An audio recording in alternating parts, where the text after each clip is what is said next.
All right, Free Will and Franklin back at you here on KPFA 94.1 FM. And we are not the only ones raising funds today. And we're going to turn our attention to what happened in Venezuela with the earthquake recently, what's going on the ground there, and how we can help out. And if you all remember, about June 24th, northern Venezuela was struck by a huge double earthquake, one a magnitude 7.2, followed less than a minute later by a magnitude 7.5. And this was centered roughly 100 miles west of Caracas. And the shaking caused widespread building collapses, severe infrastructural damage, and left thousands dead or injured. And this was one of the strongest earthquakes to hit the country in about 100 years. It was already trouble in the area due to the recent U.S. attacks, existing economic, humanitarian crisis, and stuff like that. Key infrastructure, including the Simon Bolivar International Airport and the country's main power grids, were heavily disrupted or shut down, and extensive search and rescue operations followed, with international aid dispatched to heavily impacted regions like LaGuardia and Caracas. And official rescue operations for survivors have largely concluded, and families are now shifting their attention, focusing on recovering remains of their loved ones. Some hopes may be held out for finding survivors, but most hopes faded days and weeks ago. Residents and local volunteers are sifting through the rubble in heavily impacted areas, and most have little heavy equipment or no heavy equipment to do that with. So we're going to learn more about this. Joining us to talk about this is Alex Clemente, part of Ruby, a group of femme artists here in the Bay Area. Welcome, Alex. Thank you, Franklin. Also is I'm going to blank on this again. Fabiola. Could you say it for me? Fabiola. Fabiola. I have it written down wrong, I think. Fabiola Fernandez Pier, and she is a teacher and a writer here in the Bay Area. And they're organizing a fundraiser for tomorrow, Saturday, and they're going to tell us all about that as well. Welcome to you, Fabiola, too. Thank you. Well, I'm not sure who to ask first, but if someone wants to give us a little on the ground report of what has happened since the big earthquake, we know that there was a large death toll and a lot of people remained missing. Can one of you just kind of bring us up to date on what's going on the ground as far as people who have died, survivors, and people who are missing? Sure. And thank you for the opportunity. First, we don't want to speak on behalf of people who are living through this every day because we are not in Venezuela. We can only speak from the perspective of the Venezuelan diaspora. And like many Venezuelans abroad, we have been following very close the situation there through our families who still live in Venezuela, from our friends, following local organizations, social media. And what we actually know is the damage is huge. The situation is very dramatic, and yeah, Alex can say a little more about. Mhm. Yeah, certainly. I'm sorry you have to see me walk around. Someone hit my doorbell and I had to open it just to make sure they didn't go away. In terms of the damage, it's hard to quantify, but in terms of numbers, the official death toll, I think as recently as of yesterday, was 5,300 have been confirmed dead, more than 15,000 individuals injured. And the missing is a hard number to track down. The government hasn't released official numbers for quite some time now in terms of the disappeared, but unofficial counts vary between tens of thousands to up to 50,000 individuals that are still missing or unaccounted for. And in terms of infrastructure damage, I think just today there was a report that it might be estimated at about $20 billion worth of infrastructure damage, which is um, it's easy to quantify in terms of having the numbers, but it's hard to grasp in terms of just how severe the damage is. Tell us about some of the infrastructure you're referring to, is like electrical capacity, sewer, water. I'm imagining what's happening. In terms of infrastructure, I think the most striking are the collapsed buildings and collapsed residences, particularly in that area of La Guaira, which had already been affected by mudslides in 1999 and then other mudslides in the 2010s. And so that's pretty severe in terms of infrastructure damage. The airport you mentioned has been non-functional since the earthquakes almost a month ago, and just yesterday, I believe some plans were released about potentially opening up some kind of capacity, but it would be, as the reports that I read were, tents in the parking lot. So mostly in infrastructure, that's what we've seen more strikingly. And already the electrical grid was not doing very well. So it's probably gotten far worse, but it's hard to obtain information in terms of official sources since a lot of that is government owned. Well, let's get into some of the people's immediate needs. You're all going to be having an event we'll get into a moment, but what are the needs on the ground of the Venezuelan people? Yeah, something is everything changed so fast. The needs are changing all the time.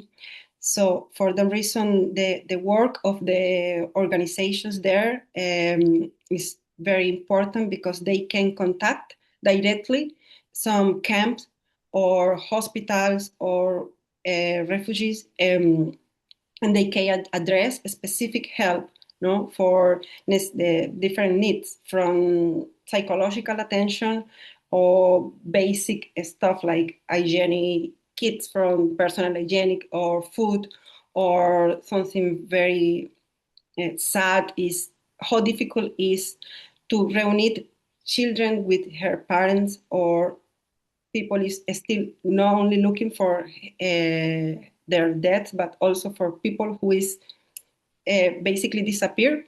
That is something very very sad, no, and it's a huge necessity now. Mhm.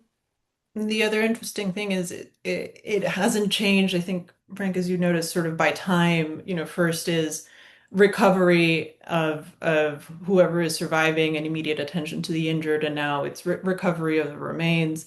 But it also, at least from my point of view through social media, which is how I consume most of the news, it changes almost by like collapse building to collapse building. A collapse building may be in need of heavy machinery to be able to move some of the equipment. Some other collapse building in another area may need gloves or helmets or even just individuals willing to help. All right. Well, that's such sad news for the people there. It's devastating when you think of the rubble and the remains, and really not a lot of equipment to be used to find that, and especially with a lot of the infrastructure damage, as you said. Well, let's talk about how you all are moving to help and do what you can. You all are having an event. I'm going to try again, Papel and Papelon. Mhm. It's going to be Saturday, July 25th from 2 to 6 p.m. in San Francisco. Tell us about this community event that you're going to be having. Yeah. We are readers and writers. We love books, and we decided to organize a book sale.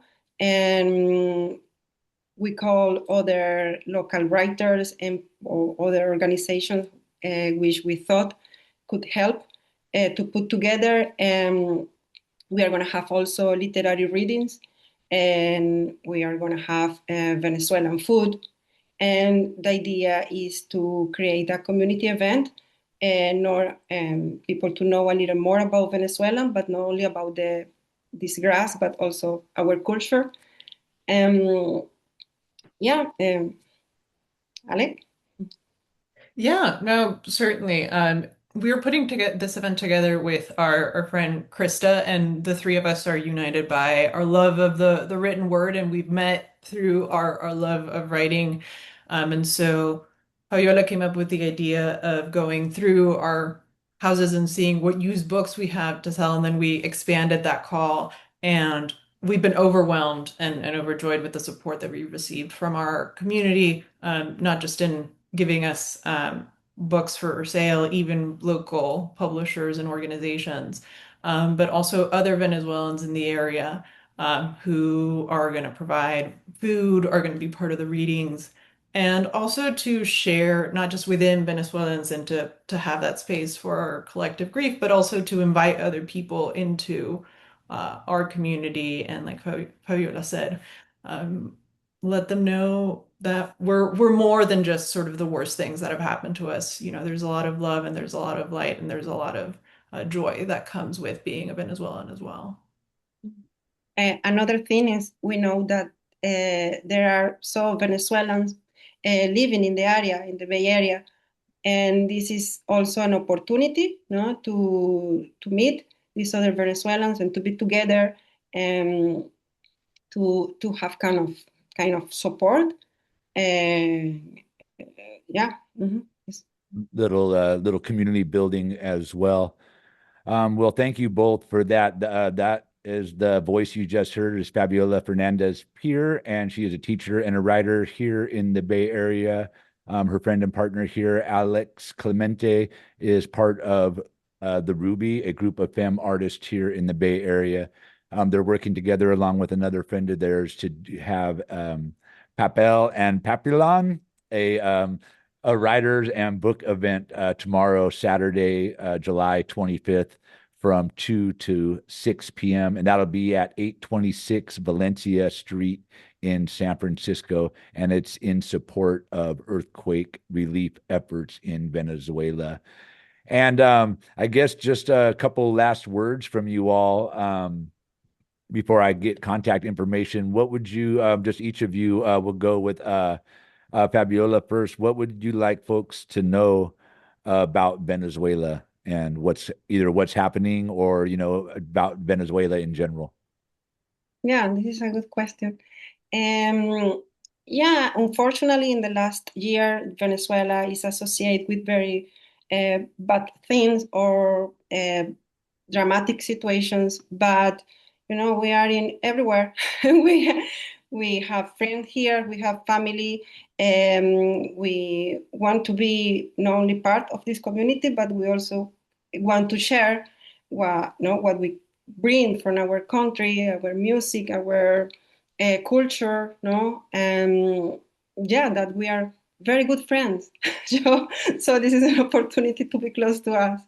And Yeah, and Alex, same to you. What would just be some last words? I know, as Fabiola just mentioned, we don't really, a lot of us here, I feel like, don't really know a lot about Venezuela. We see the news. We just kidnap their leaders and bomb their country, stuff like that. But, tell us a little bit of something we may not know or something about Venezuela. It's such a fascinating question. I think the most important thing is Venezuela, I kind of see it as sort of this comet. It comes into the news where like the next terrible thing happens and then it sort of goes away only to sort of come back into focus. But we're here. We will always we were here before, we'll be here after. And I think the most important thing is to keep the conversation going so that we can be known for more than just sort of these catastrophic incidents that happen at a certain frequency. Unfortunately, to our country, we're complex individuals. We're a complex, we contain multitudes in so many ways, and we want to be known for those multitudes and those textures that we contain as a diaspora and as members of a community that have been here. I've been in the Bay Area for 13 years, so yeah, I echo what Fabiola said.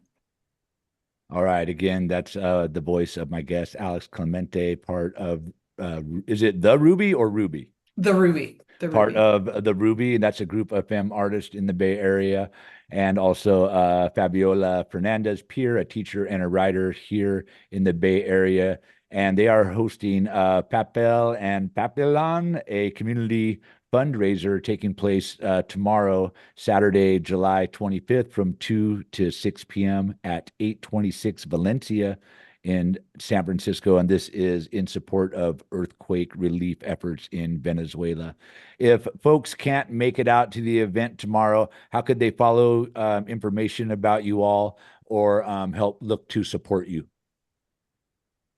Yeah, certainly. If I'm looking at my second screen because I just made sure that that was the case, if you go to GoFundMe.com and you search for my full name, Alexandra Clemente, the first thing that will come up is our fundraiser for the event, Papel and Papelon, a fundraiser for Venezuela. So you could find information on the fundraiser there. I have information on my website, which is aleclemente.com. So it should also be like the first thing that shows up there. Anything special for you, Fabiola, or just go with that? No, that's it. Mhm. All right. Well, let me say thank you to you, Alex, for joining us tonight. Yeah, no, thank you for having us, Franklin. And also to you, Fabiola, I appreciate your time and your efforts to help the people of Venezuela. Thank you. Muchas gracias.